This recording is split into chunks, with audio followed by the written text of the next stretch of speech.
Bismillahirrahmanirrahim. Assalamualaikum warahmatullahi wabarakatuh. Yang saya hormati Bu dosen.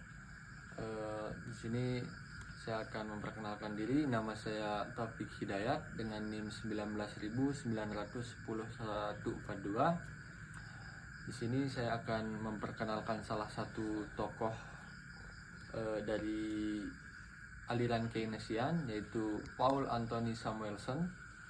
Paul Anthony Samuelson ini lahir pada tanggal 15 Mei 1915 dan wafat pada tanggal 13 Desember 2009. Pendidikannya dia menempuh pendidikan di Universitas Chicago, dan pada usia 16 tahun dia sudah meraih gelar doktor dari Universitas Harvard. Dan pada tahun 1940 ia juga pernah menjabat sebagai salah satu penasehat ekonomi dari pemerintahan Amerika Serikat. Dan pada tahun 1970 beliau mengembangkan teori statis dan dinamis serta berperan aktif dalam meningkatkan tingkat analisis di bidang ilmu ekonomi. Paul Samuelson ini juga menjadi presiden American Economic Association, dan beliau juga termasuk salah satu tokoh di dalam aliran Keynesian, dan beliau juga selalu menyebarluaskan dan mengembangkan pemikiran Keynes.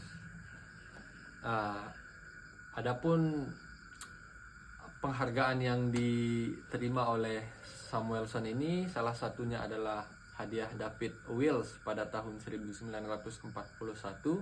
oleh Universitas Harvard, dan medali John Bates Clark oleh American Economic Association, karena beliau adalah salah satu ekonom yang masih hidup di bawah usia 40 tahun dan telah memberikan kontribusi paling menonjol pada pemikiran ekonomi utama dan pengetahuan.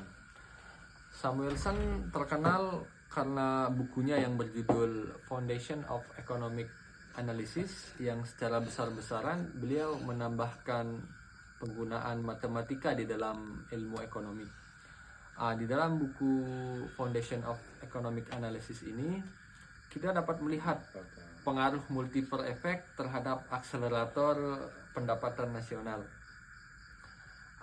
Samuelson ini dia salah satu penulis buku Reading in Economics yang diterbitkan pada tahun 1955 dan telah ikut menulis banyak karya-karya lainnya. Dan buku terbarunya adalah Pemrograman Linier dan Analisis Ekonomi, yang ditulisnya bersama dengan Robert Dorfman dan Robert Solow dan disponsori oleh Rand Corporation. Ilmu matematika diterapkan pada masalah praktis dalam perdagangan internasional, transportasi dan pemasaran, strategi bersaing dalam bisnis dan pemerintahan, produksi industri dan perencanaan pertahanan. Masalah-masalah yang kompleks seperti ini sekarang kita dapat menyelesaikannya menggunakan teori yang dikembangkan oleh Samuelson ini, yang ada di dalam bukunya yang berjudul Foundation of Economic Analysis. Demikian dari saya. Wabillahi taufiq wal hidayah. Saya Taufik Hidayat. Assalamualaikum warahmatullahi wabarakatuh.